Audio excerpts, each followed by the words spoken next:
ما لكم لا ترجون لله وقارا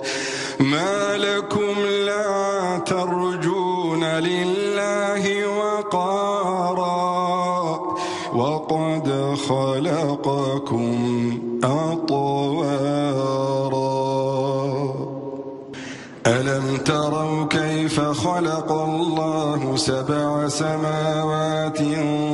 طباقا وجعل القمر فيهن